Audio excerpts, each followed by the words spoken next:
வணக்கம் சார். ஆமா. சார், இப்போ நீங்க தாவேகா கட்சிக்கு முதல்ல ஆதரவு தெரிவிச்சுட்டு இப்ப வாபஸ் வாங்கியிருக்கிறீங்க. அது ஒட்டுமொத்தமாக எல்லா ஊடகங்கள்லயும் தலைப்பாக வரக்கூடிய அளவுக்கு ரொம்ப பரபரப்பா பேசப்பட்டுச்சு. தாவேகாவுக்கு தற்போது இருக்கக்கூடிய சூழல்ல எந்த கூட்டணி கட்சிகளும் வரல. ஆதரவு குடுத்தவங்களும் வெளியில வந்துட்டாங்க அப்படின்ற ஒரு கருத்தானது அவங்க கட்சி மேல உருவாகி இருக்கு. இதுக்கு காரணமாக நீங்க இருந்திருக்கிறீங்க. முதல்ல எதுக்காக நீங்க தாவேகாவுக்கு ஆதரவு குடுக்கணும்னு நினைச்சீங்க? அவர் மதசார்பப்பட்ட இஸ்லாமிய சிறுபான்மை மக்களுக்கு நான் எப்பயும் உறுதுணையா இருப்பேன். பிஜேபி, ஆர்எஸ்எஸ்க்கு நாங்க எப்பயும் உறுதுணையா இருக்க மாட்டோம். நாங்க சப்போர்ட் பண்ண மாட்டோம். அவங்க கூட கூட்டணி வைக்க மாட்டோம்னு சொல்லி அவரு ஒரு வாக்குறுதி குடுத்திருந்தாரு. அரசியல் கட்சியில ஆரம்பிக்கும்போதே. அந்த ஒரு இத வச்சு சரி திமுகவோ இவங்க ஒரே நிலைப்பாடுல இருக்காங்களே, சரி புதுசா வரவங்களுக்கு நம்ம வாய்ப்பு இது பண்ணணும். நம்ம இஸ்லாமிய சமுதாயத்துக்கு ஒரு குரல் குடுக்குறேன்றாரே, அப்படின்ற ஒரு நம்பிக்கை அடிப்படையில நம்ம அவர் கூட பயணித்தோம். கடந்த ஆண்டு போய் ஆதரவு தெரிவித்து, அவங்க கூட்டணியில 1 வருஷமா நாங்க பயணிக்கிறோம். ஆ இடைவேளையில என்ன ஆயிருனாக்கா, இப்போ 41 பேர் இந்த கரூர் சம்பவத்துல இருந்தாங்க இல்லையா? அதுக்கு பிறகு டோட்டலா தாவேகா வேற மாரி நடைமுறையில நகர்ந்து கொண்டு இருக்கு. அது காரணங்கள் என்னன்னு பார்க்க போனா, ஃபுல் அண்ட் ஃபுல் அதுக்கு உறுதுணையா சப்போர்ட்டா மத்தியில ஆளும் பிஜேபி அரசு அவங்களுக்கு துணையா இருக்குன்னு சொல்லி நெறைய செய்திகள், நெறைய இது. சில செய்திகள் உண்மையா இருக்கலாம், சில செய்தி பொய்யா இருக்கலாம் சொல்லி நாங்க அது பெருசா இது பண்ணாம, அத ஆராயும்போது தெரியுது ஃபுல் அண்ட் ஃபுல் அவங்க சப்போர்ட்ல தான் இவங்க பி டீமா செயல்படுறாங்க. எப்படி பி டீம்னு எந்த அடிப்படையில எல்லா சொல்றீங்க? அடிப்படையிலும் இப்போ கரூர்ல நடந்த விவகாரத்துல, சம்பவத்துல 41 பேர் உயிரிழந்தாங்க. அப்போ நாங்க ஒரு கருத்த எடுத்து வைக்கிறோம். தமிழக வெற்றி கழகத்து முக்கிய நிர்வாகிகள. இந்த மாரி பாதிக்கப்பட்டவங்கள நேர்ல போய் சந்திக்கணும். ஒரு மருத்துவமனையில சந்திக்கணும். இல்லனாக்கா அவங்கள ஊர்ல கரூர்ல போய் பாதிக்கப்பட்டவங்கள நலன் விசாரிக்கணும், துக்கம் விசாரிக்கணும் சொல்லி நாங்க சொல்லுங்க அவங்கள. முக்கிய நிர்வாகிங்க போங்க. சரி விஜய் அவர் தான் முடியலனாக்கா, முக்கிய நிர்வாகிங்க யாரோ அவங்க போய் அங்க இது பண்ணுங்க அப்படின்னா, இவங்க தப்பிக்கிறதுக்காக ஓடி ஒளிஞ்சாங்களே தவிர, அந்த மக்கள அப்படியே விட்டாங்க. ம். எந்த ஒரு இதுவும் போய் அவங்கள சந்திக்கவும் இல்ல. எதுவுமே நலன் இதுவரைக்கும் கூட. கரூர் இந்த சம்பவம் ஆனா எப்போ நடந்தது? அத ஏன் இப்ப மேற்கோள் காட்டி நீங்க வெளில வரணும்? அந்த விஷயத்துக்கு அப்புறம் நான் ஒண்ணு உங்களுக்கு சொல்றேன். எக்ஸ்பிளைன் பண்றேன். அந்த இதுல நாங்க ஒரு எடுத்துக்காட்டா அவங்களுக்கு சொன்னோம். இந்த மாரி இது நீங்க போய் நிக்கணும், பண்ணணும். இது தேர்தல் காலத்துல மிகப்பெரிய நம்மளுக்கு ஒரு பாதகமா இருக்கும். அது நம்மளுக்கு டோட்டலி வாஷ் அவுட் ஆகுற அளவுக்கு நம்மளுக்கு ஒரு எஃபெக்டிவா இருக்கும். இந்த இது நீங்க படத்துல நடிக்கிறீங்க. நாங்க உங்கள படத்துல நடிக்க சொல்லல. மக்கள் உங்கள நம்பி வந்திருக்காங்க. அவ்வளோ கூட்டம். அதுல உயிரிழந்தவங்களும், பாதிக்கப்பட்டவங்களும் போய் நீங்க மருத்துவமனையிலயும், இதுலயும் போய் சந்திக்கணும். அவங்க இறுதி சடங்குலயும். நீங்க இங்க கூப்ட்டு சந்திக்கிறது அது நல்லா இல்ல. அப்படி சொல்லி நாங்க கருத்த வச்சோம். அந்த கருத்த அவங்க ஏத்துக்க மறுத்தாங்க. அது ஒண்ணு எங்களுக்கு ஒரு மிகப்பெரிய பின்னடைவு. அதுக்கு பிறகு இந்த தேர்தலுக்கு முன்பாக இஸ்லாமிய கட்சிகள நாங்க ஒருங்கிணைக்கிறோம். நம்ம பலம் சேர்க்கறதுக்காக முக்கிய இஸ்லாமிய கட்சிகள் நாங்க ஒருங்கிணைக்கிறோம். அதுக்கு நீங்க ஒப்புதல் தாராளமா நீங்க நெறைய எவ்வளோ முஸ்லிம்ஸ் கட்சி இருக்கோ, அது என்னையும் இன்னொரு தடவ போட்டாங்க. அது அவங்க பேர் நான் சொல்ல விரும்பல. அதுல நான் பங்கேற்று நெறைய இஸ்லாமிய கட்சிகள ஒருங்கிணைத்தேன். முக்கியமான இஸ்லாமிய கட்சிகள். அது வந்தால் ஆளக்கூடிய சக்திக்கு எதிரா ஒரு பலமா நிக்கக்கூடிய அளவுக்கு நாங்க இறங்கி ஃபீல்ட் ஒர்க் பண்ணோம். அது இஸ்லாமிய கட்சிகள ஒருங்கிணைக்கும்போது, இவங்க அத ஏத்துக்கொள்ள அளவுக்கு இப்போ புறக்கணிக்கிற மாரி ஒரு செயல் பண்றாங்க. இஸ்லாமியர்கள ஆமா, புறக்கணிக்கிறாங்க. ஆமா. ஓகே. இஸ்லாமியர்கள புறக்கணிக்கிற செயல்ல ஈடுபடுறாங்க. ஓ! நாங்க எத நம்பி வந்தோம்? எங்க சமுதாயத்த ஒரு இதுவா இருக்கக்கூடாது. எங்க சமுதாயம் ஒரு தலை நிமிர்ந்து நிக்கணும். மேல எங்களுக்கு ஆட்சியில அதிகாரத்த பங்கு குடுக்குறேன்னு சொல்லி அவர் சொன்னாரு. அது இப்போ அது எதிரா இருக்கு எங்களுக்கு. ம். இஸ்லாமியர்களுக்கு, சிறுபான்மை மக்களுக்கு எதிரான இவங்க செயல்படுறாங்கல்ல. இஸ்லாமியர்களுக்கு என்ன இப்போ புறக்கணிக்கிறாங்க? என்ன அப்படி ஒண்ணும் இல்ல. இப்போ செயல்படுறாங்க சார்? திருப்பரங்குன்றத்துல அந்த மலை உச்சி விவகாரம் நடந்துச்சு இல்லையா? அதுக்கு குரல் குடுத்தது திமுக. இஸ்லாமியர்கள், சிறுபான்மை மக்கள் ஆதரவா குரல் குடுத்தது திமுக. அப்போ இவங்க குரல் குடுக்கல. ஆனா அது அப்போ நீங்க கூட்டணியில தானே ஆமா. இருக்கிறீங்க. கூட்டணியில தான் இருக்கும். அப்பயும் நாங்க அத எடுத்து சொல்றோம். இந்த இதுக்கெல்லாம் நீங்க நாங்க எப்படின்னாக்கா, சில அதிமுகல 10 வருஷம் பயணிக்கும் போதும், சிஏஏ பிரச்சனை, என்ஆர்சி பிரச்சனை வரும்போதெல்லாம் நாங்க எதிர்த்து நின்னோம். எடப்பாடியிடம் நாங்க கருத்து எடுத்து சொல்றோம். நீங்க சிஏஏ அமல்படுத்தினீங்கன்னாக்கா, இங்க தமிழ்நாட்டுல மிகப்பெரிய எழுப்பு வரும் நம்மளுக்குன்னு சொல்லி நான் எதிர்த்து நின்னேன். அந்தோட எப்படி சொல்றது? அந்த டாக்குமெண்ட்ஸ் எல்லாம் என்கிட்ட இருக்கு. எதிர்த்து நின்னதுக்கான அந்த எல்லா இதுவும் என்கிட்ட ப்ரூஃப்ஸ் இருக்கு. அதே மாரி தான் ஒரு விஷயத்துக்கும் இவங்க மேல்மட்ட நிர்வாகிகள் நாங்க தெரிவிக்கிறோம். இத பண்ணக்கூடாது. இது பண்ணுங்க. இதுக்கு கருத்து சொல்லுங்க. இந்த திருப்பரங்குன்றம் மலை உச்சி இதுக்காக நான் அந்த மாரி இது சொல்லியிருந்தேன். இது நம்ம கருத்து தெரிவிக்கணும். ஒன்று ஆதரவாகவும் தெரிவிங்க, இல்லை ஏதாவது ஒரு கருத்தாவது தெரிவிங்க. எதுவுமே தெரிவிக்காமல் இருக்குது. அதே மாதிரி வந்து இப்போ கிறிஸ்மஸ் இதாக வெளி மாநிலங்கள்ல. மாநிலங்கள்லாம் வந்து கிறிஸ்தவர்களை தாக்கப்பட்டாங்க. நீங்கள் செய்தி கேட்டிருப்பீங்க. அதுக்கு இவங்க வாய திறக்கல. ம். அப்பவே திமுக தான் அவங்களுக்கு சிறுபான்மை மக்களுக்கு. ஆனா திருப்பரங்குன்றம பொறுத்த வரைக்கும் முதல்ல வந்து அந்த தர்காவுல வந்து ஆடுகள் வெட்டக்கூடாது அப்படின்னு சொல்லி தடுத்தது வந்து அந்த ஊர்ல இருந்த ஒரு காவல்துறை தான் அதிகாரி தான் முதல்ல ஆரம்பிக்கிறாரு. அதுக்கப்புறம் இந்துத்துவ அதிகாரிகள் இல்லை வந்து இதை இந்துத்துவ ஆரம்பிக்கிறாங்க. அது அதிகாரிங்கன்னு சொல்லி இது பண்ணல. அதை இந்துத்துவாவில் வந்து இந்துத்துவாவை நம்ம வந்து நான் அண்ணன் தம்பியா மாமா மச்சனா பழகுற இது அங்கே இது வரைக்கும் காலங்காலமாக வந்து வரலாறு இருக்கு. நடுவில் வந்து இந்த ஆர்எஸ்எஸ் பிஜேபி இருக்காங்க பார்த்தீங்களா, அவங்க வந்து எங்களுக்குள்ள வந்து ஒரு பிளிவை வந்து பண்ணணும் ஓகே. அப்படின்ற ஒரு இதாக செட் பண்ணாங்க. அது வந்து இவங்களுக்கு சாதகமா அமையல. ஆர்எஸ்எஸ் பிஜேபியில இருந்து அந்த கம்ப்ளைண்ட் வந்து ரைஸ் பண்றாங்க. தர்காவுல முருகன் கோவில் பக்கத்துல ஆடு வெட்டக்கூடாது அப்படின்னு சொல்லி அவங்க போய் கம்ப்ளைண்ட் கொடுத்த உடனே அதை ஏற்றுட்டு அங்க இஸ்லாமியர்கள் ஆடு வெட்ட போனவங்கள தடுத்தது அங்க இருந்த காவல்துறை தான். அது திமுக கட்டுப்பாட்டுல இருக்கக்கூடிய காவல்துறை. அப்போ அதை எப்படி நீங்க வந்து அங்கதான் அந்த பிரச்சனை இப்போ வந்து இப்போ வந்து இது ஆரம்பிக்குது. வந்து பெருசாக்க கூடாது, இது சுலபமா இது பண்ண சொல்லி திமுக அரசு வந்து அங்க காவல்துறை அதிகாரிகள் இது பண்ணியிருப்பாங்க. எப்படின்னா வந்து பண்ணவே கூடாதுன்னு சொல்லல. இவங்க வந்து காலங்காலமா ஆதி காலத்துல இருந்து பண்ணிட்டு இருக்கக்கூடிய இப்ப நீங்க வரைக்கும் இது பண்ணலையே. இது இது ஆதி காலத்துல இருந்து பண்ணிட்டு தான் இருக்காங்க. பண்ணாமலாம் கிடையாது, பண்ணிட்டு தான் இருக்காங்க. அது வந்து யாரும் தடுக்கல. அது வந்து சுலபமா போகும். நீங்க இது பண்ணுங்க, நாங்க அது பண்றோம் சொல்லி தான் ஒரு எப்படி இப்போ சொல்றது, தடுத்து ஒரு நிறுத்தப்பட்டு தானே சார் இப்போ இருக்கு. தடுத்துப்பட்டு தான் இருக்கு. இப்போ அது தற்காலிகம் தானே. ம். அது கூட சீக்கிரம் அது வந்து சரி செய்யப்படுவாங்க. இல்ல சார், தடுத்து நிறுத்துனதுக்கு முதல் காரணம் திமுக அரசு தானே. திமுக திமுக அரசுன்னு அரசுடைய அது மேல காவல்துறை தானே அரசு மேல குறை நிறுத்துறாங்க. சொல்லக்கூடாது. காவல்துறை அப்போ பப்ளிக் இப்ப 2மே வந்து ஒரு 2 தரப்பும் வந்து ஒரு பிளவு வந்துடக்கூடாதுன்றனால தற்காலிகமா நிறுத்தி வச்சிருக்காங்க. திமுக அரசின் கீழ காவல்துறை தான் முதல்ல அந்த ஒரு ஸ்டெப் எடுக்குறாங்க. அதுக்கப்புறமா தான் அவங்க தீபத்தூண் அப்படின்ற எல்லா வகையிலயும் அது வந்து பெரிசா வளர்ந்ததுக்கு காரணமே. அப்ப அடிப்படையில அதுதானே பிரச்சனையா இருக்கு. இங்க இப்போ நெறைய இஸ்லாமியர்கள பேட்டி எடுக்கும்போது அவங்களே சொல்றாங்க, திமுகவே அத வந்து தூண்டி விட்டுட்டு அப்புறம் இல்ல திமுகவே அத அது அது வந்து அது வந்து சரி செய்யற மாரி இருக்கு. ஏத்துக்கப்படாத இது. எப்படின்னா அது வந்து ஒரு அபாண்டமா வந்து அரசு மேலேயே வந்து குறை சொல்றது.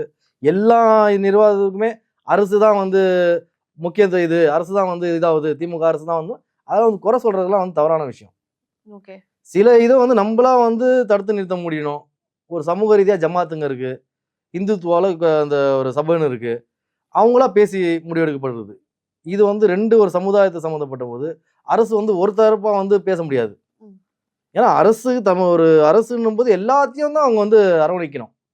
அப்படின்னு இருக்கும்போது முஸ்லீம்க்கு தான் சப்போர்ட் பண்ணணும், இந்துக்கு தான் சப்போர்ட் பண்ணணும், கிறிஸ்துவருக்கு தான் சப்போர்ட் பண்ணணும்னு சொல்லி ஒரு பட்சமா செயல்பட முடியாது.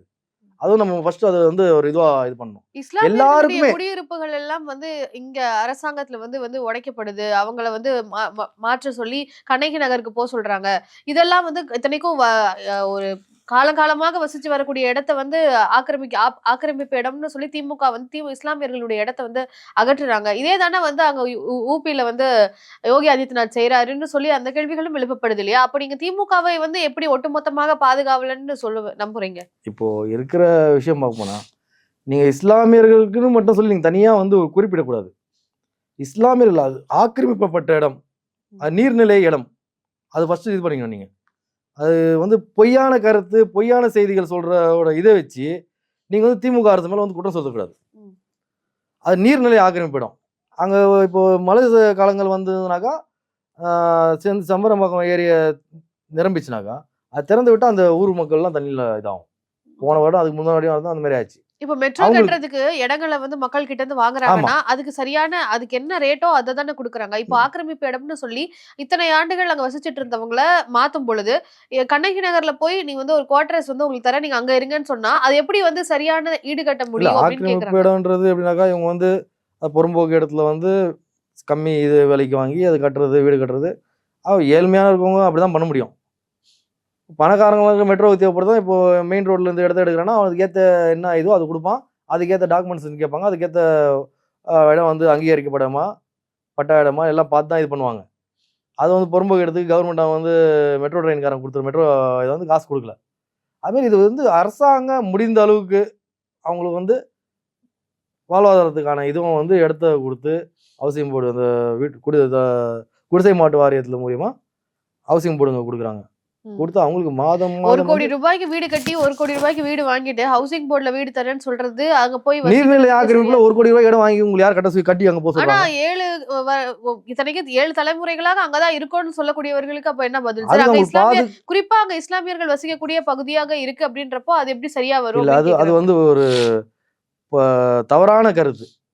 மக்கள் மத்தியில வந்து தமிழக அரச திமுக ஆட்சியை வந்து குறை சொல்லி அவங்கள வந்து திசை திருப்புறதுக்காக இது வந்து ஃபுல் அண்ட் ஃபுல் திட்டமிட்டு பண்ற சதிகள். அவங்க இப்போ வீடு கொடுத்த காகிதமில்ல நகரம் சரி, இந்த அம்மாப்பேட்டையில கொடுத்த இஸ்லாமியர்களுக்கு வீடு கொடுத்ததும் சரி, அவங்களுக்கு வந்து ரொம்ப மகிழ்ச்சியா வந்து ஏத்துக்கினாங்க. ம். சந்தோஷமா ஏத்துக்காங்க. இங்க இங்க காகிதமில்ல நகர் சொல்லி அனகாபுத்தூர் ஆமா, அங்கிருந்து வீடுங்க எடுத்தது வந்து இங்க நம்ம கீரைப்பாக்கம் சொல்லி இங்க கொடுத்துருக்காங்க. அப்புறம் பெரும்பாக்கம்னு சொல்லி கொடுத்துருக்காங்க. அவங்க சாதாரணமா இருந்த வீட்டோட ஒரு நல்ல இதுவாக தான் அரசாங்கம் கட்டி கொடுத்து அவங்களுக்கு குடியேறி வச்சிருக்காங்க. அதே வைத்த மாதிரி மாதம் மாதம் வந்து ஏதோ காசு ஏதோ இது பண்றாங்க கவர்மெண்ட் ரீதியா. அவங்க லாங் டிஸ்டன்ஸ் ஒர்க் போயிடுறதுனால அதெல்லாம் அந்த இது அஷ்யூர்டா ஆமா உண்மையாவே இருக்கு குடுக்குறாங்க கொடுக்குறாங்க உங்களுக்கு. கொடுக்குறாங்க. ஓகே. அதெல்லாம் எங்கிட்ட ஆதாரப்பூர்வமான இது இருக்கு எங்கிட்ட. ஓகே. அது யாரு கேட்டாலும் சரி நான் கொடுக்குறேன் அதை சரி எவிடன்ஸ். சார். இப்போ நீங்க திமுக இருக்கும் பொழுதுதான் நீங்க தாவேக்கான்னு ஒரு புது கட்சி ஆரம்பிச்ச உடனே நீங்க அங்க போனீங்க. இதுக்கு நீங்க திமுக தான் பாதுகாவலரா இருக்காங்க. திமுக தான் சரியான முறையில பாஜகவ ஆர்எஸ்எஸ் எதிர்க்கிறாங்க அப்படின்னா, நீங்க ஆரம்பத்திலே திமுகவுக்கே உங்களுடைய ஆதரவு குடுத்திருக்கலாமே. எதனால ஒரு புதிய கட்சிய வந்து நம்புனீங்க? ஆனா அதுக்கு நீங்க திமுகவுக்கே ஃபர்ஸ்ட் போயிருக்கலாமே. இப்போ நீங்க வந்து ஷிஃப்ட் ஆகுறது வந்து கரூர் சம்பவத்த விட மேற்கோள் காட்டுறது இல்ல இத்தனை கரூர்னு மட்டும் கிடையாது. இவங்க வந்து பிஜேபியோட பி டீமா செயல்படுற ஒரே காரணத்தை நாங்க வெளில வந்தோம். ம். அது அதிகாரப்பூர்வமா நாங்க வந்து எங்க வேணா சொல்ல தயார். வேற என்ன காரணங்கள் சார்? கரூர் இருக்கிறதே சம்பவம் சொல்றேன் பாருங்க. சொல்றீங்க. கரூர் சம்பவத்துல நாங்க வந்து இருக்கிற எங்களோட கருத்து சொன்னோம். அந்த கருத்தை ஏற்க மறுத்தாங்க. அதுக்கு பிறகு இந்த திருக்குறைக்குன்றம் ஆமா திருப்பூர். திருப்பரங்குன்றம். அதுக்கடுத்து இந்த கிறிஸ்மஸ் இதுக்கு வந்து அந்த இதுல வந்து அதுக்கு ஒரு கருத்து தெரிவிங்க. எதுக்கு எல்லாத்துக்கும் அமைதியா இருக்கீங்களே அப்படின்னும் போது இவங்க வந்து எல்லாத்தையும் வந்து வெளிப்படையா பேசுறதுக்கு ஃபர்ஸ்ட் இருந்த ஆரம்ப கட்ட காலத்துல உருவாக்கும் போது இருந்த அந்த தாவேகாவோட செயல்பாடு கரூர் விவகாரத்துக்கு இது அப்புறம் எந்த ஒரு ஆனா செயல்பாடும் சில அவங்க தெரியல. இடங்கள்ல அமைதியாக இருக்கிறது தான் வந்து சரியான இதா இருக்கும். அமை வேணும்னே அமைதியா இருக்கிறோம்னா இப்ப எல்லாத்துலயும் அமைதியா தான். இப்ப நீங்க எதுக்கு அந்த அமைப்பை எடுத்து நடத்துறீங்க? நீங்க எதுக்கு ஆட்சியிலையும் பங்கு இதுலயும் பங்குன்னு சொல்றீங்க?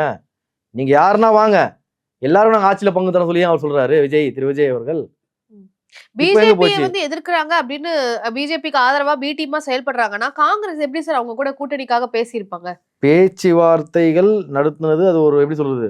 எல்லாமே வந்து ஒரு டிராமா ஃபேஸ்லாம் போச்சு எல்லாமே. ஓ. அவங்க வந்து திமுகவை விட்டு எப்பயும் வந்து காங்கிரஸும் திமுகவும் வந்து ஒரு அண்ணன் தம்பி.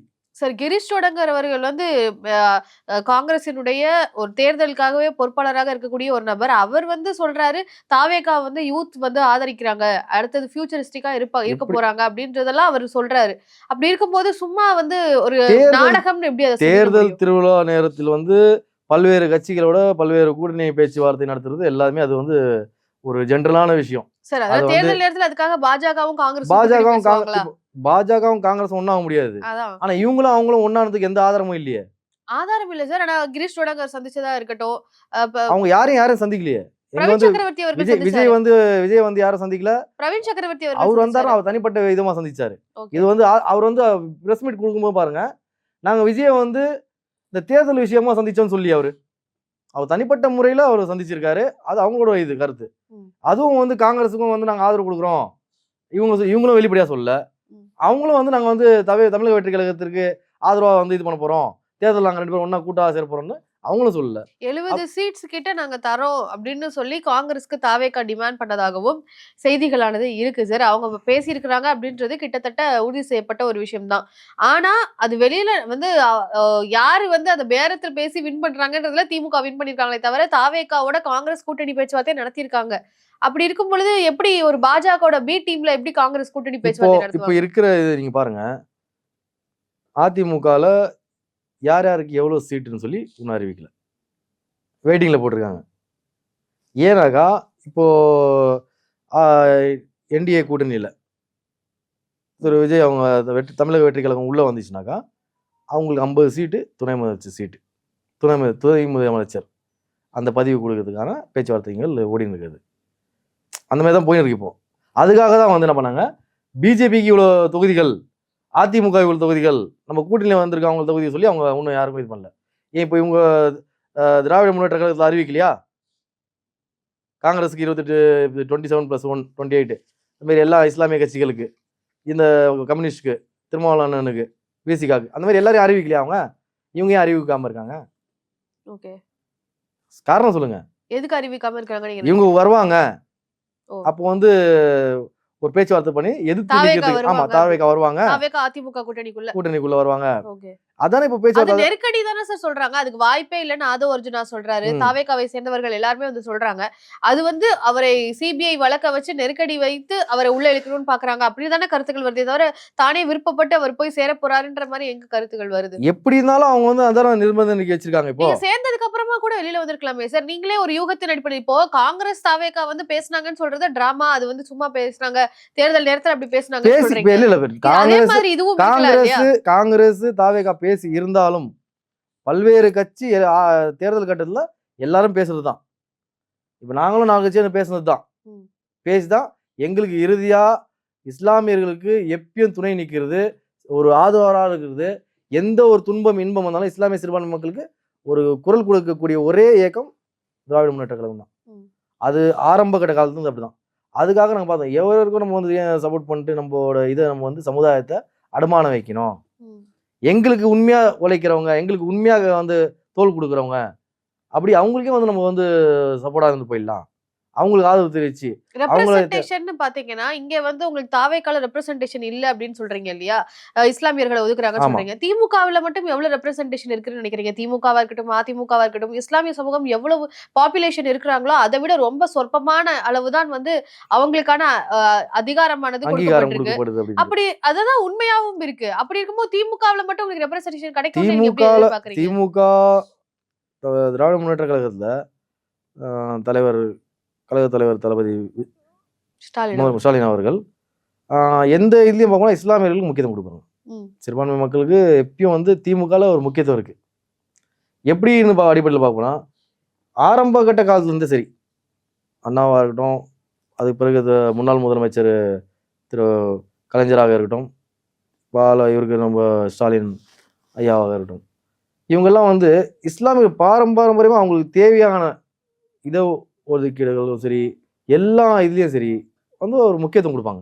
இப்போ திராவிட முன்னேற்ற கழகத்துல எப்படியும் குறைஞ்சபட்சம் ஒரு 5-6 தொகுதிகள் வந்து திமுக இஸ்லாமியர்கள் கொடுப்பாங்க. திமுகவுல இஸ்லாமியர்கள் கொடுக்குறாங்க சார். நீங்க இப்போ ஒரு தனியா ஒரு கட்சி வச்சு போறீங்க இல்லையா? உங்களுக்கு எவ்வளவு சீட் கொடுப்பாங்கன்னு கேட்டா அங்க வந்து இப்போ ஏற்கனவே 3 சீட் 4 சீட்ல நின்னவங்களுக்கு இப்ப 2 சீட் தான் வந்து கொடுக்குறாங்க. 6 வரைக்கும் இப்போ இஸ்லாமியர்கள் கொடுத்துருக்காங்க. பிளஸ் அது ஒரு 5-10 தொகுதி வரைக்கும் இஸ்லாமியர்கள் கொடுப்பாங்க. இல்ல சார், இப்போ ஐயுஎம்எல்ல வந்துட்டு கட்சியில வந்து நாங்க 2 சீட் தான் கொடுக்கணும்னு சொன்னது வந்து அவர் பேராசிரியர் வந்து வெளியில வந்து 2 சீட் தான் சொல்றேன்னு சொல்றாரு இல்லையா? அப்படி இருக்கும்போது காதர் முதலீடு அவர்கள் சொல்லியிருக்காங்க. அப்போ குறைக்க தானே செய்யறாங்க. அப்புறம் எப்படி ரெப்ரசன்டேஷன் அதிகப்படுத்தி கொடுக்குறாங்கன்னு சொல்வீங்க? அதிகப்படுத்தி அவங்க இயக்கத்திலேயே இருக்கிற ஆளுங்களையும் இஸ்லாமியர்கள் தானே, சிறுபான்மை தானே. இப்போ கிறிஸ்தவர் இருக்காங்க, முஸ்லிம்ஸ் இருக்காங்க, இந்துஸ் இருக்காங்க. அவங்க இயக்கத்துல இருக்கிறவங்க தலைமைக்கு கட்டுப்பட்டு தான் இருக்க முடியும். பிரிக்க கூடாது இல்லையா? இப்போ முஸ்லிம்னா நான் மட்டும் முஸ்லீம் கிடையாது, அதுல இருக்கும் முஸ்லீம் தான். கண்டிப்பா சார், நான் அதை இல்லன்னு சொல்லல. இப்போ திமுகவில் இருக்கக்கூடிய இஸ்லாமியர்கள் திமுகவினுடைய தலைமைக்கு கட்டுப்பட்டு நடப்பாங்க. இப்போ நீங்க வந்து இருக்கிறீங்கன்னா நீங்க உங்க சமூகத்துக்காக உங்க இஸ்லாமிய சமூகத்துக்காக நீங்க வந்து தலைமை கிட்ட பேச முடியும். அவர்கள் வந்து அவங்க தலைமை சொல்றது தானே செய்ய முடியும். அப்போ உங்களுக்குன்னு தனி ரெப்ரசன்டேஷன் கிடைச்சாதானே உங்க சமூகத்துக்காக நீங்க பேச முடியும். அப்படிலாம் ஒண்ணும் கிடையாது. இப்போ ஒரு கருத்து எடுத்து வைக்கிறோம்னாக்கா இது வரைக்கும் நிராகரித்ததே கிடையாது. திராவிட முன்னேற்ற கழகத்துல ஒரு கருத்து நம்ம வைக்கிறோம், வக்ஃப் போர்டுக்கு ஒரு இந்த நிதி தேவைப்படுது, இந்த கட்டடங்கள் தேவைப்படுது, இந்த இஸ்லாமியர்களுக்கு இந்த பாதுகாப்பு தேவைப்படுது, ஹஜ்ஜு போகிற பயணிகளுக்கு இந்தந்த இடஒதுக்கீடு தேவைப்படுது, இவ்வளோ சதவீதம் தேவைப்படுது. இது வரைக்கும் நாங்கள் வைத்த எந்த கோரிக்கையும் தமிழக அரசு நிறைவேற்றி தான் இருக்கு. அப்போ எங்களுக்கு என்ன வந்து குறையா இருக்கு? இப்போ தாவேக்கால இருந்து வெளியில வந்திருக்கீங்க. சில கருத்து வந்து சில தலைவர்கள் வந்து திராவிட முன்னேற்ற கழகத்தோட பேரை வந்து தவறுதலாக கெடுக்கிறதுக்காக தளபதி மு.க. ஸ்டாலின் மாண்புமிகு முதலமைச்சர் அவரோட பேரை வந்து களங்கப்படுத்துறதுக்காக இந்த மாதிரி சில பொய்யான தகவல்கள் சொல்லி டிசைன் மாற்ற பார்க்குறாங்க. அதுக்கு வந்து எல்லாமே வந்து இஸ்லாமியர்களுக்கு வந்து திமுக எதிரியோ, இஸ்லாமியர்களுக்கு வந்து திமுக வந்து எதுவும் பண்ணல, எந்த சலுகையும் பண்ற அப்படின்ற இதெல்லாம் வந்து அது பொய்யான கருத்து. எப்பயும் இப்போ வந்து எதிர்க்கக்கூடிய பிஜேபியை எதிர்க்கக்கூடிய ஒரே ஆளுமை கட்சி யாருக்கு இருக்கு? ஆளுமை யாருக்கு இருக்கு? திமுக தவிர எவனும் கிடையாது. ஆர்எஸ்எஸ் பிஜேபி எதிர்த்து நிக்கிற ஒரே இது திமுக தான். அது எங்களுக்கு எதிர்த்து எங்களை வந்து இஸ்லாமியர்களை ஒடுக்க நினைக்கணும், இஸ்லாமியர்களுக்கு அழிக்க நினைக்கிற பண்றது பிஜேபி ஆர்எஸ்எஸ் தான். எங்களுக்கு ஆதரவா நிக்கிற ஆளை நாங்க வந்து சப்போர்ட் பண்ணுவோமா, இல்ல எங்களுக்கு எதிராக இருக்க ஆளை வந்து நாங்க சப்போர்ட் பண்ணுவோமா?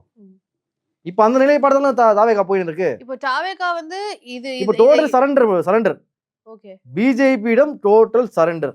ஓகே இவர்களால ஆட்சியில பங்கும் சரி எதுல பங்கும் சரி எதுவும் பண்ண முடியாது. பிஜேபி டோட்டல் கேட்கலாம். சரண்டர் அப்படின்றத கரூர் சம்பவம் அதே ஆமா. மாதிரி இந்த திருப்பரங்குன்றம் சம்பவத்தை தவிர்த்துட்டு டோட்டல் சரண்டர் அப்படின்றத வேற எந்த அடிப்படைகள்ல சொல்றீங்க? இஸ்லாமியர் இப்போ நாங்க கூட்டணி பேச்சுவார்த்தைக்காக முக்கிய இஸ்லாமிய கட்சிகள் வந்து நாங்க வந்து அலையன்ஸ் பேசி இவர்களுக்காக வந்து அழைப்பு கொடுக்கறதுக்காக இது பண்ணியிருந்தோம். நிராகரிச்சிட்டாங்க. வேணாம், இப்போதைக்கு வேணாம், தேவையில்லை. ஓகே, வேற இஸ்லாமிய ஆமா, இயக்கங்களை வந்து இஸ்லாமிய இயக்கங்கள் எப்படின்னா ஒரு இருக்க ஒரு 10 இஸ்லாமிய இயக்கங்கள் இருக்கு இப்போ தமிழ்நாட்டில் முக்கிய இயக்கங்கள்.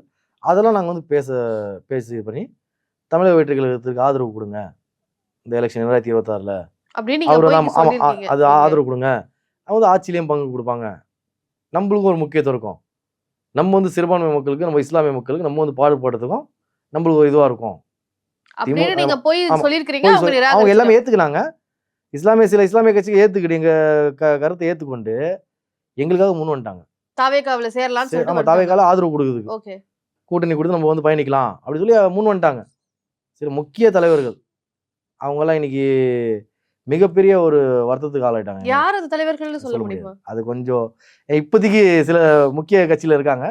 இதை சொன்னா அது பேரு வந்து கொஞ்சம் இதா இருக்கும். அதனால வந்து அவங்க வந்த பிறகு அவ்வளோ ஒரு இது நான் போய் 1க்கு 10 20 வாட்டி நான் போய் நேர்ல சந்திச்சு பண்ணலாம் சொல்லி பார்த்தா யாரை சந்திச்சு பேசுவீங்க சார்? அந்த முக்கியமான நிர்வாகிகள் இருக்காங்க, அது உங்களுக்கு தெரியும். முக்கியமான யாருன்னு நிர்வாகிகள் நீங்க சொல்லலாம். ஒரு புஸ்தி ஆனந்தா இருக்கட்டும், ஆதவர்ஜனா இருக்கட்டும், இவங்கெல்லாம் வந்து தொலைபேசியால நான் பேசுவேன் ஸ்டார்டிங்கு.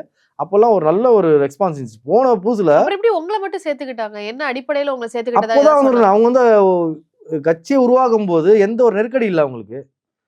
ஒரு சுதந்திரமா செயல்படலாம், அப்போ எல்லாரையும் அரசியலாம் அப்படி சொல்லி ஒரு இது பண்ணாங்க. அப்புறம் போக போக வந்து அவங்க வந்து டோட்டலா வந்து மாறக்கூடிய அமைப்பா. இப்ப நெருக்கடிக்கு காரணம் என்னவா இருக்குன்னு நினைக்கிறீங்க? உங்களுக்கு எல்லாருக்கும் தெரிஞ்சதுதான். கரூர் 41 பேர் உயிரிழந்த சிபிஐ வழக்கு சிபிஐ காரணமா? வழக்கு. இப்போ எப்படி அவங்க வந்து டைட் பண்ணாங்கனாக்கா இவங்க எல்லாமே உள்ள போவாங்க. பாதிக்கப்பட்ட மக்களை சந்திக்காம, எங்களுக்கு மெயின் என்ன ஒரு இதுனாக்கா மக்களை சந்திக்காம ஓடி ஒளிஞ்சிட்டாங்க பாருங்க. அதுல முக்கிய நிர்வாகிகள்லாம் கட்சியை வேணா நம்ம தப்பிச்சா போகண்டா சொல்லி சாமி அப்படி சொல்லி ஓடினாங்க பாருங்க.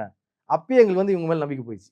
ஓகே, ஒரு நம்பி ஒருத்தவங்க வராங்கனாக்கா இதே வந்து திமுக எப்பயும் வந்து ஒரு இஸ்லாமியர்களை நடு தெருல நிக்க வச்சு கேளுங்க. அப்புறம் இப்போ அப்படி மத்தவர்களை நான் சொல்ல வரல. இப்ப கரூர் சம்பவத்துல அவங்க ஓடிட்டாங்கன்னு நீங்க சொல்றீங்க. அதற்கு அப்புறமாக எதற்காக மற்ற இஸ்லாமிய இயக்கங்களை இவங்க கூட வந்து ஆதரவு தரணும்னு அப்புறம் எதுக்கு அதுக்கு முயற்சி பண்ணீங்க? நாங்க முன்னாடியே பண்ணோம்.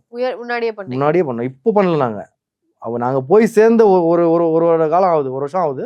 இந்த 1 வருஷத்துக்கு ஒரு மாதத்திலேயே நாங்க போய் சேர்ந்து 1 மாதத்திலேயே நாங்க வந்து இந்த பணியெல்லாம் ஆரம்பிச்சிட்டோம். ஜமாத்தார்கிட்ட பேசுற பணிகள்லாம் ஆரம்பிச்சிட்டோம். தாவேகாவுக்கு சப்போர்ட் நம்ம ஆதரவாக செயல்படணும் அப்படின்னு சொல்லி எல்லா ஜமாத்தார்கிட்டையும் பேசணும். நீங்க வந்து எல்லாமே ஒரு தமிழக வெற்றிகளுக்கு ஆதரவு கொடுங்க, இந்த நிலைப்பாடு நாங்க இருக்கோம். அப்படின்னா கரூர் சம்பவம் நடந்திருக்கு, நீங்க இவ்வளவு முயற்சி பண்ணி அது நிராகரிக்கப்பட்டிருக்கு. கிறிஸ்தவர்களுக்கு வெளியில் மாநிலங்கள்ல வந்து அவங்க பாதிக்கப்பட்டப்பவும் குரல் கொடுக்கல. இத்தனை சம்பவங்கள் இவ்வளவு சம்பவத்துக்கு பிறகுதான் அப்புறம் ஏன் இவ்வளவு தாமதம்? இவ்வளவு சம்பவத்துக்கு பிறகும் தான் லாஸ்டா இப்போ வந்து இவங்க வந்து இந்த பேச்சுவார்த்தையில அடிபடுச்சு பாத்தீங்களா. இந்த அதிமுக இன்னும் அறிவிக்காம இருக்காங்க, இத்தனை தொகுதி சொல்லி அறிவிக்கல, பிஜேபிக்கு இந்த தொகுதி சொல்லி அறிவிக்கல. இப்போ வந்து திரு விஜய் தமிழக வெற்றி கழகம் உள்ள வந்துச்சுனாக்கா அவங்களுக்கு ஒரு 50 தொகுதிகள் கொடுத்து துணை முதலமைச்சர் பதவி கொடுத்துடலாம் அப்படி சொல்லி இந்த பேச்சுவார்த்தைலாம் ஓடிச்சு பாருங்க. இதுல வந்து எங்களுக்கு ஃபுல் அண்ட் ஃபுல் மெயின்டெனன்ஸ் ஆச்சு. இஸ்லாமிய கட்சிகளை ஒரு சைட்ல புறக்கணிக்கிறாங்க, எங்களையும் வந்து புறக்கணிக்கிறாங்க. எந்த இதுலயும் எங்களுக்கு சீட் எனக்கு இல்லைன்ட்டாங்களே. ஓகே, தொகுதி ரீதியா கேட்கும்போது நாங்க வந்து ஒரு 2 தொகுதி கேட்டிருந்தோம், பல்லாவரமும் ஆம்பூர் தொகுதியும். எங்களுக்கு தொகுதி இப்போதைக்கு எதுவுமே இல்லை சொல்லி ரெஸ்பான்ஸே இல்லை. சரி, ஓகே, நீ உங்களுக்கு மறுத்துட்டாங்கன்னு சொல்றீங்க. இப்ப தாவேகாவிலே இருக்கக்கூடிய இஸ்லாமியர்களுக்கு கொடுத்தா அப்போ ஏத்துப்பீங்களா? இப்ப நீங்க தானே சொன்னீங்க நாங்களும் இஸ்லாமியர்கள் தான், அந்த கட்சியில இருக்கவங்களும் இஸ்லாமியர்கள் தான் சொல்றீங்க. அப்ப தாவேகா கட்சியில இருக்கக்கூடிய இஸ்லாமியர்களுக்கு கொடுத்தாங்கன்னா அவர் முஸ்லிம் ரெப்ரசன்டேஷன் கொடுக்க தானே செய்யறாரு. அது அவங்களோட கட்சி கட்டமைப்பு, அவங்க கொடுக்குறாங்க போறாங்க, அது அவங்களோட இது. இப்ப நாங்க வந்து ஒரு ஆதரவு தெரிவிச்சு ஒரு 10 இஸ்லாமிய கட்சி இருந்தோம்னாக்கா 10 இஸ்லாமியர்களுக்கு வந்து நம்ம ஒரு ஆதரவா ஒரு சட்டமன்றத்துல வரணும் ஆட்சி அதிகாரத்துல பங்கு வேணும், ஆட்சி நீங்க அதிகாரத்துல தானே எங்களுக்கு சார் இதா சொன்னீங்க இருக்கணும் அப்படி சொல்லுவோம். திமுகல இருக்கக்கூடிய இஸ்லாமியர்களும் இஸ்லாமியர்கள் தான் சொன்னீங்க இல்லையா? அதே மாதிரி இப்ப இவங்க தாவேகால வந்து இல்ல இருக்கக்கூடிய இல்ல இஸ்லாமியர்களும் இவங்க இஸ்லாமியர்கள் வந்து தானே? பிஜேபி சப்போர்ட்ல இருந்தா பிஜேபி என்ன சொல்றோம் அதை கேட்பாங்க. ஓகே. அப்படி இருக்கும்போது அவங்க இஸ்லாமியர்கள் கொடுத்தா என்ன, கொடுக்கலனா என்ன? குடுப்பாங்கன்னு நினைக்கிறீங்களா? நீங்க கொடுப்பாங்க நீங்க நினைக்கிறீங்க, நாங்க நினைக்கல. ஓகே. அங்கேயுமே இஸ்லாமியர்கள் குடுக்க மாட்டாங்க அங்கேயே அப்படின்னு. இஸ்லாமியர்கள் கொடுக்கறதுக்கு வாய்ப்பு இல்ல.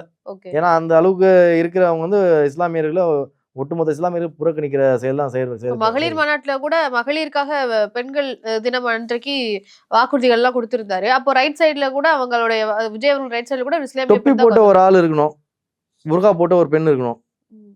இஸ்லாமியர்கள் எங்களுக்கு ஆதரவா இருக்காங்க, இஸ்லாமியர்கள் எங்களுக்கு சப்போர்ட்டா இருக்காங்கன்னு காட்டிக்கிறதுக்காக ஒரு நடிப்புன்ற பேர்வை தான் அது, ம். போர்வை. ம். ஓகே. எப்படின்னா இந்த இஸ்லாமியர்களுக்கு முக்கியத்துவம் கொடுக்குறோம் ஓகே. அப்படின்ற மாதிரி ஒரு புர்கா போட்டு ஒரு பெண்மணி அங்க இருக்கணும். அதே மாதிரி முஸ்லீம் சார்பா எங்களுக்கு கூட இருக்க சொல்லி ஒருத்தர் வச்சிருக்காங்க, அவரை வச்சு பேசிப்பாங்க. ஓகே. முஸ்லீம் எங்க கூட இருக்காங்க. மற்றபடி தாவேகாவுல தாவேகால ரெப்ரசன்டேஷன் இல்ல. முஸ்லீம்களுக்கு எந்த ஒரு முக்கியத்துவம் இல்ல. தாவேகால சொல்லுங்க, இப்போ நாங்க எதுக்கு அவ்வளோ நீங்க சொன்னீங்க, இவ்வளோ காலதாம நீங்க கழிச்சு வந்திருக்கீங்களேன்னு. சரி இவர்கள் மாத்திக் கொள்வாங்க, எங்க கருத்தை ஏற்றுக்கொள்வாங்க, ஒரு 4 இஸ்லாமிய கட்சிகளுக்கு ஆதரவு தெரிவித்து விட இப்ப இவ்வளவு நாள் தாமதமா இவ்வளவு நாள் காத்திருந்தீங்க. எங்களுக்கு அதிமுக கூட்டணியில உறுதி செஞ்ச பிறகு நீங்க வெளில வந்திருக்கலாமே. ஒருவேளை அதிமுக பாஜக கூட்டணி என்டி அலையன்ஸ்குள்ள தாவேகா போகுதுன்னு அப்படின்ற செய்தி வந்ததுக்கு அப்புறம் வந்திருக்கலாமே. அதுதான் இப்ப உங்களுடைய அது வந்த பிறகுதான் நாங்க வெளில வரோம். இன்னும் கூட்டணி உறுதி செய்யப்படலையே. கூட்டணி உறுதி செய்யறாங்களோ இல்லையோ அதெல்லாம் பேச்சுவார்த்தை ஓடின்னு இருக்கு. நாங்க இருந்தா அப்ப எங்க இஸ்லாமிய சமூகத்துக்கு நாங்க துரோகம் பண்ணாம துரோகி ஆயிட மாட்டோமா? உறுதி ஏற்கனவே செய்யப்படாதானே சார் அது ஏற்கனவே நம்பகத்தன்மையா ஒருத்தவங்க துரோகம் பண்ண காரணம் தான் 10 வருஷமா இருந்த அதிமுகல தூக்கி எறிஞ்சு நாங்க வெளில வந்தோம். வெளில வந்தா இவங்க வந்து உண்மையா இஸ்லாமியர்களுக்கு கொடுப்போம், உண்மையாக சிறுபான்மை மக்களுக்கு ஆதரவு கொடுப்போம் சொல்லி இது பண்ணனால இவங்களும் நாங்க ஆதரவு கொடுத்தோம். லாஸ்ட்ல இவங்களும் வந்து பிஜேபியோட பி டீமா செயல்படும் சொல்லி நாங்க கொஞ்சம் கூட நினைச்சு பார்க்கல. இஸ்லாமியர்களுக்கு எதிராக வந்து சிறுபான்மை மக்களுக்கு எதிராக வந்து இவங்க செயல்படுவாங்க சொல்லி நாங்க கொஞ்சம் கூட எதிர்பார்க்கல. ஓகே. இப்போ இவ்வளோ கருத்துக்கள்லயே நாங்க வந்து தாமதம் படுத்துனது இந்த காரணம் தான். சரி இவங்க மாத்திப்பாங்க, ஒருவேளை பிஜேபிக்கு ஆதரவு கொடுக்கலனாக்கா நம்ம நிலைப்பாட்டில் கரெக்டாக இருக்கலாம், ஒரு 4 இஸ்லாமிய கட்சிகளை ஆதரவு தெரிவித்து நம்ம இந்த தேர்தல் 2026 சட்டமன்ற தேர்தலில் சந்திக்கலாம் தாவேகாவோட அப்படின்னு சொல்லி தான் நாங்கள் கூட்டணி இப்ப நீடிச்சோம். திமுகவுக்கு ஆதரவு கொடுக்குறேன்னு சொல்லிருக்கீங்க. அங்க வரவேற்பு எப்படி இருக்கு? அங்க எப்பயும் அதான் சொன்னேன், அந்த காலத்துல இருந்து இன்ற நாள் வரைக்கும் இஸ்லாமிய சிறுபான்மை மக்களுக்கு முக்கியத்துவம் கொடுக்குற ஒரே இயக்கம் திராவிட முன்னேற்ற கழகம். ஓகே. அது அரவணைப்பும் தனியா இருக்கும்.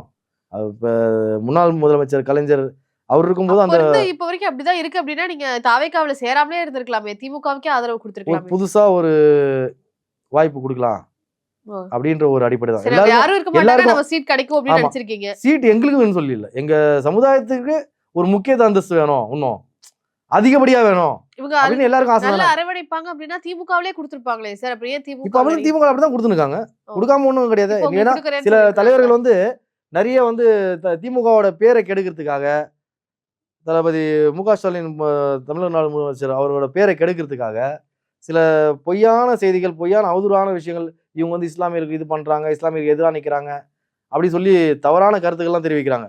அதெல்லாம் முற்றிலும் பொய்யான ஒரு கருத்து.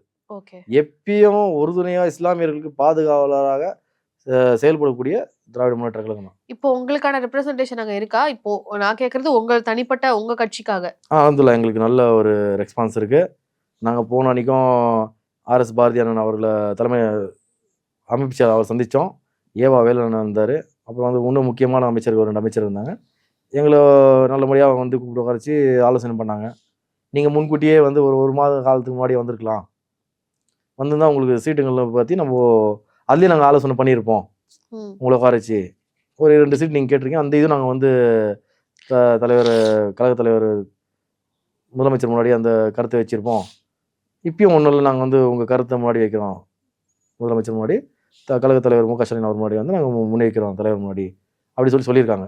அது பேச்சுவார்த்தையில் அவங்க எல்லாம் பேசி வந்து தான் நாங்கள் ப்ரெஸ் மீட்டை வெளில வந்து நாங்கள் ஆல்ரெடி வந்து ஒரு 2 நாள் முன்னாடியே, அதுக்கு முன்னாடியே 2 நாள் முன்னாடி நான் லெட்டர் அனுப்பிட்டேன் அவங்களுக்கு. ஓகே.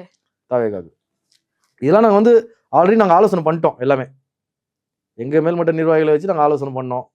இது வந்து நம்ம இந்த தேர்தலுக்கு பிறகு எல்லாமே வீணாக போகிறது, இவருக்கு பின்னாடி நம்பி போய் மண்குதிரையை நம்பி ஆற்றுல இறங்குறது தவிர நம்மளுக்குன்னு காலங்காலமாக குரல் கொடுக்கக்கூடிய நம்மளுக்கு இஸ்லாமிய சிறுபான்மைகளுக்கு பாதுகாவலாக இருக்கக்கூடிய திராவிட முன்னேற்றங்களுக்கு நம்ம ஆதரவு தெரிவிச்சு போகலாம். அவங்க கூட்டணி கட்சி வேட்பாளர்கள் ஆதரிக்கலாம், அவங்கள ஆதரிக்கலாம். நிறைய பெருவாரியான வாக்கு விகிதம் 200 தொகுதியில் அவங்கள வெற்றி பெற வைக்கணும். அதுக்கான எல்லா ஜமாத்தார் பணியை நம்ம முன்வைக்கணும். இது வந்து இந்த தேர்தல் ஒரு வித்தியாசமான தேர்தலாக இருக்கணும், நம்ம அது முன்னிறுத்தி பண்ணணும் அப்படின்னு ஒரு ஆலோசனை கூட்டம் நாங்கள் நடத்தி முடிவு எடுத்த பிறகு தான் இவங்களுக்கு கடிதத்தை அனுப்பிட்டோம். நாங்கள் வாபஸ் பெற்றுக்கிறோம் உங்கள் ஆதரவு அப்படின்னு சொல்லி. ஒரு ரெஸ்பான்ஸே இல்லாத இடத்துக்கு நம்ம என்ன மேடம் இது பண்ண முடியும்? ரெஸ்பான்ஸே கொடுக்குமா? ஒரு இஸ்லாமியர்களை புறக்கணிக்கக்கூடிய ஒரு அமைப்புக்கு ரீச்சே பண்ண முடியல, தலைமையே பண்ண முடியல. அதான் உண்மை, நீங்க சொன்னா அதான் உண்மை. ஆரம்ப கட்ட காலத்துல நாங்க போய் அங்க அணுகும் போது எங்களை வர வச்ச விதம் வேற. அதுக்கு பிறகு இந்த சம்பவம் நடந்த பிறகு எங்களை வந்து கொஞ்சம் கூட கண்டுக்க மாட்டாங்க. ஓகே, ஒரு ரெஸ்பான்ஸ் இல்ல. என்கிட்ட எல்லா ஆதாரம் இருக்கு. ஆதாரம் இல்ல சொன்னாங்கன்னா வெளிப்படையா நான் காட்டுவேன். தலைமைக்கு 1க்கு 10 வாட்டி ஆளுங்களை அனுப்புனேன், யாரும் சந்திக்கல. மேல்மட்ட நிர்வாகிகள் அனுப்புனேன், நானே தொடர்பு கொண்டேன். ஓகே, அவங்க புஸ்தி ஆனந்தா இருக்கட்டும், அந்த ஆதவ அர்ஜுனா இருக்கட்டும், இவங்க முக்கியமான நிர்வாகி யாரு? இவங்க 2 பேர் தான் இருக்காங்க. ஒரு ரெஸ்பான்ஸ் இல்ல. இவங்க வந்து ஒரு அரவணைப்பே, இஸ்லாமியர்களை அரவணைப்பே வந்து இல்லாம இவங்க வந்து உதாசனப்படுத்தி இஸ்லாமியர்களை வெறுக்கக்கூடிய ஆளா இருந்தாங்கன்னாக்கா இவங்க எல்லாம் எப்படி வந்து ஆட்சி அதிகாரத்துல வர முடியும்? ஒரு தேர்தல் கூட இது வரைக்கும் சந்திக்கல. வெறுக்கிறாங்கன்னு அதுக்குள்ள நீங்க எப்படி ஒரு கன்க்ளூஷன்? இப்ப நாங்களே வெறுக்கும்போது மத்தவங்க வெறுக்க மாட்டாங்களா? நாங்க கூட இருந்தவங்களே எங்களுக்கே அரவணைப்பு இல்ல, இவங்க எப்படி வந்து தமிழ்நாடு மக்கள் அரவணைப்பாங்க? உங்களுடைய காரணம் என்ன அப்படின்றத பதிவு பண்ணிருக்கீங்க. வரக்கூடிய தேர்தல்ல என்ன மாதிரியான நகர்வுகள்ல தாவேகா போறாங்க அப்படின்றத பொறுத்திருந்து பார்ப்போம். நிறைய தகவல்களை எங்ககிட்ட பதிவு பண்ணீங்க. நன்றி.